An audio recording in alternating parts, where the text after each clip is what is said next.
নমস্কার, দেখছেন ত্রিপুরার খাস খবর। এই মুহূর্তের বিশেষ বিশেষ খবর।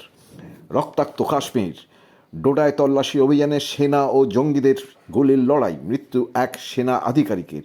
ডোডায় 4 সঙ্গীর খোঁজে আশোসর এলাকায় সেনা ও পুলিশের যৌথ বাহিনী গিয়েছিল। সেই সময় দীপক সিং নামে ক্যাপ্টেন পদমর্যাদার ওই সেনা আধিকারিকের মৃত্যু হয়। সেনা সূত্রে জানা গেছে এনকাউন্টারে এক স্থানীয় নাগরিক আহত হয়েছেন। আসছি পরের খবরে। কলকাতার আরজিকর মেডিকেল কলেজ কাণ্ডে অপরাধীদের বাঁচাবার চেষ্টা হচ্ছে বলে বিস্ফোরক বিজেপি মুখপাত্র গৌরব ভাটিয়া বুধবার দিল্লিতে সাংবাদিক সম্মেলন করে বিজেপির অভিযোগ, ন্যায় বিচার নয় বরং অপরাধীদের বাঁচানোর চেষ্টা করছে সরকার।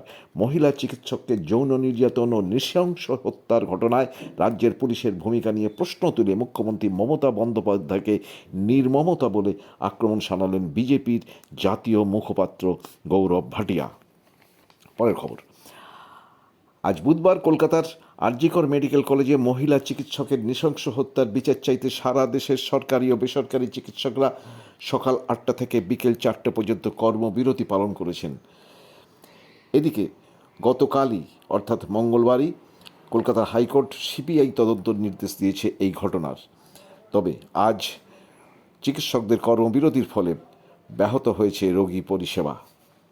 পরের খবরে আসছি। স্বাধীনতা দিবসে পুলিশের অনুমতি ছাড়াই করা যাবে যে কোনো মিছিল, জানিয়ে দিল মাদ্রাজ হাইকোর্ট।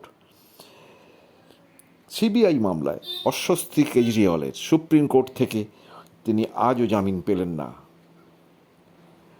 পরের খবর। পাইলট ছাড়াই বিমান নিমেষে শত্রুঘাঁটি ওড়াবে, আমেরিকার হাল্টার কিলার আসছে এবার ভারতে। পরের খবর। রামলালার মূর্তি বানিয়েছিলেন শিল্পী অরুণ যোগীরাজ। আগামী 30শে আগস্ট এক অনুষ্ঠানে আমেরিকা যাওয়ার কথা ছিল তার, কিন্তু ভিসা দিল না আমেরিকা সরকার। খবর এই পর্যন্ত।